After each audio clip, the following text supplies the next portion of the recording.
अस्सलाम वालेकुम everyone, welcome back to the Russian dream channel. उम्मीद करती हूँ आप सब ठीक होंगे, खैर आफियत से होंगे। तो आज की वीडियो में हम सबसे पहले मुबारकबाद देंगे कजाकिस्तान गवर्नमेंट स्कॉलरशिप में उन तमाम विनर्स को जो कि सिलेक्ट हो गए हैं एंड 2025 में जाने वाले हैं कजाकिस्तान। और जिन लोगों की सिलेक्शन नहीं भी हुई वो लोग भी होप लूज मत करें। इंशाल्लाह आपके लिए इससे बेहतर अपॉर्चुनिटी वेट कर रही होगी और मैं आने वाले दिनों में आप लोगों के लिए एक बहुत अच्छी वीडियो बनाने वाली हूँ जिसमें मैं आप लोगों के लिए अपकमिंग जो अच्छी अपॉर्चुनिटीज़ हैं, आप लोग कहाँ कहाँ अप्लाई कर सकते हैं और जो बजट फ्रेंडली कंट्रीज़ हैं उस पर वीडियो बनाने वाली हूँ। तो उस वीडियो को भी आप लोग लाजमी देखिएगा। और जो रिजर्व सीट्स हैं उनका क्या सीन है, ये तमाम सवालात मैं इस वीडियो में आंसर करने वाली हूँ। तो वीडियो को एंड तक लाजमी देखिएगा ताकि कोई भी पॉइंट आप लोग मिस मत करें। And don't forget to like, share and subscribe to my channel. मैं बहुत मेहनत से वीडियोस आप लोगों के लिए बनाती हूँ, तो प्लीज़ चैनल को सब्सक्राइब कर दिया करें। जल्दी से हमारे 1K सब्सक्राइबर्स पूरे कर दें ताकि मैं आपको अपनी जर्नी टुवर्ड्स स्टडी वीज़ा वो आप लोगों के साथ शेयर करूँगी जब आप लोग 1K सब्सक्राइबर्स पूरा कर देंगे। ठीक है, so without wasting any further time let's just jump into the video.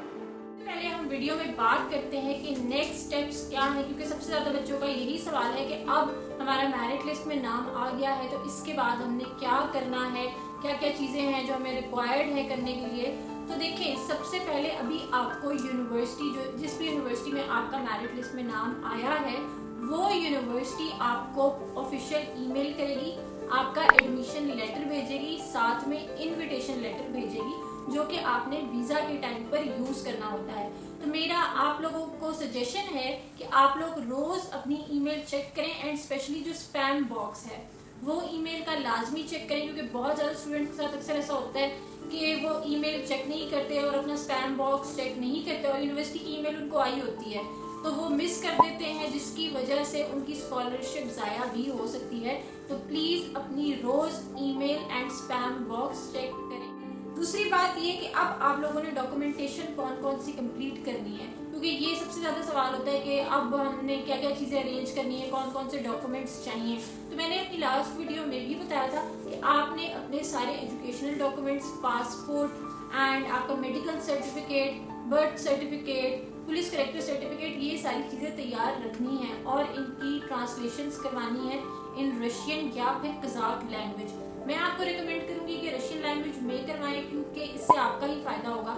आपने अगर किसी और भी रशियन स्पीकिंग कंट्री जैसे बेलारूस है, रशिया, उज़्बेकिस्तान है, किर्गिस्तान है, तो ऐसी कंट्रीज में भी आपकी ये ट्रांसलेशंस काम आएंगी। फॉर एग्जांपल आप लोगों की हॉलीडेज होती है, छुट्टियां होती हैं, सेमेस्टर ब्रेक होती है, तो आप पाकिस्तान या इंडिया जिधर से भी आपको स्कॉलरशिप मिली है उधर वापस जाने के बजाय, अपनी होम कंट्री वापस जाने के बजाय आप लोग कहते हैं कि हम कहीं टूरिज्म के लिए चले जाएं, तो उस सूरत हाल में भी आपकी ये ट्रांसलेशंस काम आएंगी अगर आपने वीज़ा फाइल करना हुआ।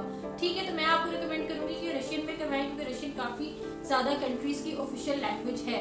दूसरी बात ये कि अपनी डॉक्यूमेंट अटेस्टेशंस पूरी करें एज सून एज पॉसिबल, क्योंकि अगर आपकी डॉक्यूमेंट अटेस्टेशन पूरी ना हुई और आपका अपोस्टाइल ना हुआ तो आपका स्कॉलरशिप का जो सीट है वो किसी और को भी मिल सकता है। तो प्लीज़ अपनी जो अटेस्टेशंस हैं वो ऑन टाइम पूरी कर लें। मैं पहले भी बता चुकी हूँ, बोर्ड ऑफिस से, IBCC से, HEC, MOFA simple attestation and MOFA apostille, ये 5 तरीके की अटेस्टेशंस हैं और इनमें टाइम लगता है। It takes almost 3 to 4 weeks. और इस बीच में अगर आपकी यूनिवर्सिटी की तरफ से आपको ईमेल आ गई तो मुझे बताएं आप लोग किस तरीके से उनको डॉक्यूमेंट भेजेंगे विदाउट अटेस्टेशन, क्योंकि आपके डॉक्यूमेंट टेस्ट होंगे तो वो उनको एक्सेप्ट करेंगे। अभी तक नहीं करवाई वो जल्द से जल्द करवा लें, क्योंकि इसी महीने में आप लोगों को ईमेल आ जाएगी यूनिवर्सिटी की तरफ से और यूनिवर्सिटी आपको ज़्यादा से ज़्यादा हफ्ता या 15 दिन देगी अपने डॉक्यूमेंट सबमिट करवाने के लिए। जिन लोगों ने टाइमली डॉक्यूमेंट अटेस्टेड सबमिट नहीं करवाए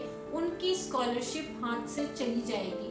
ठीक है, तो इस बात का खास ध्यान रखें कौन से डॉक्यूमेंट की ट्रांसलेशन एंड नोटराइजेशन करवानी है। अगर आपने बैचलर्स के लिए अप्लाई किया तो आपने अपनी मैट्रिक और इंटर की सनद, पासपोर्ट एंड मेडिकल सर्टिफिकेट, ये 4 चीज़ें हैं जिनकी आपने ट्रांसलेशन एंड नोटरी करवानी है। अगर आपने मास्टर्स के लिए अप्लाई किया हुआ है तो आपने करवानी है अपनी translation, bachelors degree and transcript and medical certificate passport. इसी तरह अगर आपने पीएचडी के लिए अप्लाई किया हुआ है तो आपने अपने मास्टर्स की degree, transcript and medical certificate and passport की ट्रांसलेशन करवानी है। मैं सारी चीज़ें इसलिए डिटेल में बताती हूँ ताकि कोई भी पॉइंट मिस ना हो। का बहुत ज़्यादा सवाल था तीसरा जो हमारे वीडियो का सेक्शन है कि स्टाइपेंड कितना है। जी बैचलर्स के जो स्टूडेंट्स हैं उनका स्टाइपेंड है $50 एंड प्लस। जो मास्टर्स के स्टूडेंट्स हैं उनका जो स्टाइपेंड है वो है $150 प्लस। एंड जो पीएचडी के स्टूडेंट्स हैं उनका $200 to $250 पर मंथ स्टाइपेंड है। ठीक है, जो सारे स्टाइपेंड मैंने बताए हैं वो पर मंथ के लिहाज से। अब बच्चों का सबसे ज्यादा सवाल होता है कि हम लोग इस स्टाइपेंड में मैनेज कर सकते हैं कि नहीं। देखिए जो पीएचडी वाले हैं वो कुछ हद तक मैनेज कर सकते हैं, लेकिन जो बैचलर्स वाले हैं वो $50 में बिल्कुल भी गुजारा नहीं कर सकते। तो ये बात आप लोग जहन में रखें। 50 या आपका $100 भी होता है जो बैचलर्स वाले हैं, तो वो उसमें गुजारा नहीं कर सकते।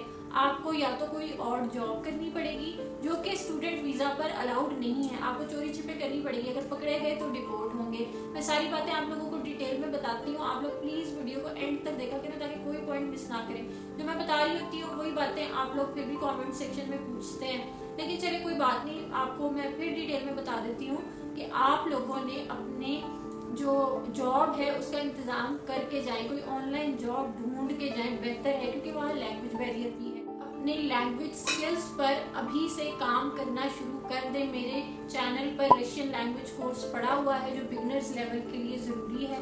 तो आप लोग वहाँ से क्लासेस लेना आज से ही स्टार्ट कर दें, ताकि एटलीस्ट आपको थोड़ा बहुत हेलो हाय और हाउ आर यू या कोई रास्ता पूछना है, इतनी तो आप लोगों को लैंग्वेज आ जाए। ठीक है, क्योंकि वहाँ पर इंग्लिश बोलने वाले ना के बराबर हैं। आपको फिर हर दफ़ा ट्रांसलेटर खोलना पड़ेगा, ट्रांसलेशन करके अगले को समझाना पड़ेगा, और वहाँ पर लोगों के पास इतना टाइम नहीं होता कि वो आपकी रुक कर 10-15 मिनट आप जब तक ट्रांसलेट करेंगे उतनी देर वो खड़े रहें और फिर आप उनकी कहीं भी बात को ट्रांसलेट करके समझें। तो इससे बेहतर है कि आप लोग अभी से अपनी लैंग्वेज स्किल्स पर काम करना शुरू कर दें। अभी भी आपके पास 1 महीने अगर आप थोड़ा थोड़ा करके भी याद करेंगे so it will be more than enough. ठीक है, कुछ बच्चों का अभी भी ये सवाल आ रहा होता है कि ये जो स्कॉलरशिप हमें मिली है ये फुली फंडेड है, तो ये क्या क्या चीज़ें कवर करेगी। तो देखिए, ये कहने को तो नाम को तो फुली फंडेड स्कॉलरशिप है, लेकिन ये सिर्फ आपकी ट्यूशन फीस एंड आपको स्टाइपेंड देती है। इसके अलावा आपका एयर फेयर, वीज़ा फीस और डॉर्मेट्री की फीस, ट्रांसपोर्टेशन वहाँ जाकर और स्टेशनरी, ये तमाम चीज़ें आपको खुद मैनेज करनी है। और इसके अलावा आपका डेली एक्सपेंस भी आएगा, ऑब्वियसली आपने ग्रोसरी भी करनी है, खाना भी खाना है। तो ये तमाम चीज़ों को जहन में रखते हुए आपको एटलीस्ट पाकिस्तानी रुपीज़ में you need 2 to 3 lakhs air fare निकाल के, वीज़ा फीस निकाल के, मैं आपको बता रही हूँ कि आपको वहाँ जाकर 2 to 3 lakhs इन हैंड आपके होने चाहिए। And for my international viewers I would like to tell them that you need at least 50,000 rubles for your survival in Kazakhstan। अगर आप स्कॉलरशिप पर भी हैं तो आपको एस्टिमेटेड 2 to 3 lakhs फिर भी चाहिए वहाँ पर जाने के लिए, अपनी चीज़ों को एडजस्टमेंट करने के लिए शुरू में। ठीक है, ताकि आप वहाँ जाकर अपनी रजिस्ट्रेशन करा सकें, यूनिवर्सिटी में इनरोल हो सकें। अगर आपने यूनिवर्सिटी को एडवांस डॉर्मेट्री की फ़ीस देनी है, एप्लीकेशन फ़ीस देनी है, तो ये तमाम चार्जेस के लिए आपको 2 to 3 lakhs फिर भी चाहिए हैं। तो ये सारी चीज़ें दिमाग में रखें और अपने फंड्स को मैनेज करना शुरू कर दें, सेविंग करें। नेक्स्ट बात ये है कि जी वीज़ा के लिए कौन कौन सी चीज़ें रिक्वायर्ड है। तो वीज़ा की मैं आपको जो जो चीज़ें रिक्वायर्ड है मैं उसका स्क्रीनशॉट यहाँ अटैच कर देती हूँ। आप लोगों को पता चल जाएगा कि वीज़ा फाइल करने के लिए कौन कौन सी चीज़ें रिक्वायर्ड है, वीज़ा एप्लीकेशन फॉर्म कैसे फिल करना है, अपॉइंटमेंट कैसे लेनी है, उस सब पर मैं अलग अलग वीडियोस बनाऊंगी। लेकिन अभी जिन चीज़ों पर फोकस आप लोगों का करना है वो ये है कि आप अपने डॉक्यूमेंट कंप्लीट करें। सबसे ज़्यादा ज़रूरी बात इस टाइम यही है। ये आगे के काम है, वीज़ा कैसे फाइल करना है, वीज़ा फीस कितनी होगी, तो ये चीज़ों पर मैं अलग अलग वीडियो बनाऊंगी, आप लोगों ने परेशान नहीं होना। अब बात कर लेते हैं कुछ ज़रूरी चीज़ों पर जो कि आप लोगों को नहीं पता होती, और मेरा काम है आप लोगों को गाइड करना उन चीज़ों से रिलेटेड, ताकि आप लोगों के लिए वहाँ जाकर मसले पैदा ना हो। अब हमें जो इम्पोर्टेंट बातों को जहन में रखना है वो ये है कि कुछ यूनिवर्सिटीज़, अब मैं उनके नाम मेंशन कर दूँगी यहाँ पर, वो आपसे एप्लीकेशन फ़ीस मांगेंगे। अब आप लोग कहेंगे हम तो स्कॉलरशिप पर हैं, हमसे एप्लीकेशन फ़ीस क्यों मांग रही है यूनिवर्सिटी।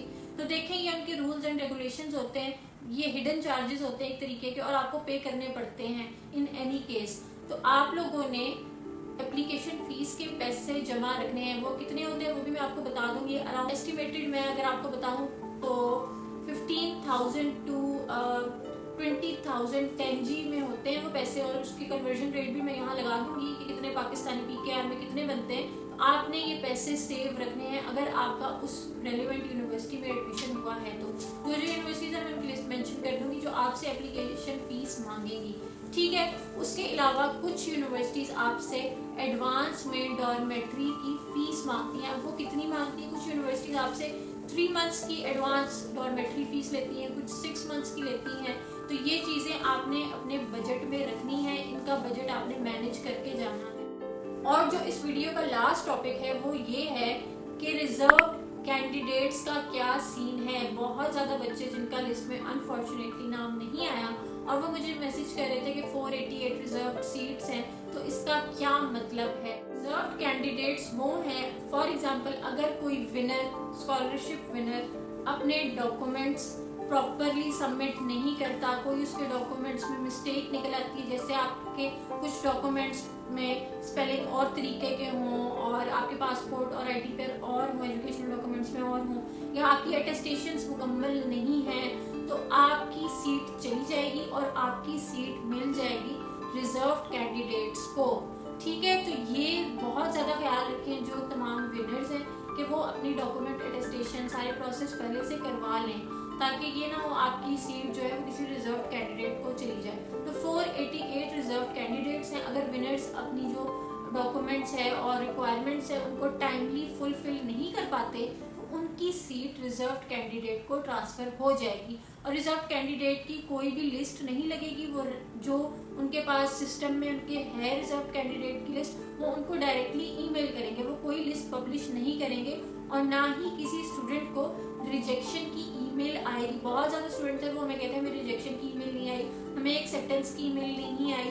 तो देखें आपको बस वो एक मेरिट लिस्ट मिल गई है, वही कैंडिडेट्स हैं। इसके अलावा वो पर्सनली किसी को भी रिजेक्शन या एक्सेप्टेंस की ईमेल नहीं करेगी, जो बुलाश की अथॉरिटी है, ऑर्गेनाइजेशन है। सिर्फ अब जो कैंडिडेट्स विनर हैं उनको यूनिवर्सिटी की ईमेल से, ऑफिशियल यूनिवर्सिटी की तरफ से ईमेल आएगी। इसके अलावा कोई रिजेक्शन ईमेल नहीं है। वीडियो के एंड पर मैं आप लोगों के लिए गुड न्यूज़ लाई हूँ कि जो भी मेरे सब्सक्राइबर्स हैं जो कि कजाकिस्तान गवर्नमेंट स्कॉलरशिप में विनर्स हैं और ये वीडियो देख रहे हैं, तो उन लोगों के लिए डॉक्यूमेंट ट्रांसलेशन पर 5% डिस्काउंट है मेरी तरफ से एज अ कॉन्ग्रेचुलेशन गिफ्ट। तो आप लोग इस वीडियो का स्क्रीनशॉट लेकर और कोड TRB5 यूज़ करके इस नंबर पर मैसेज कर सकते हैं और अपनी ट्रांसलेशंस पर 5% का डिस्काउंट हासिल कर सकते हैं। So thank you so much for watching, take care, अल्लाह हाफिज़, पाका।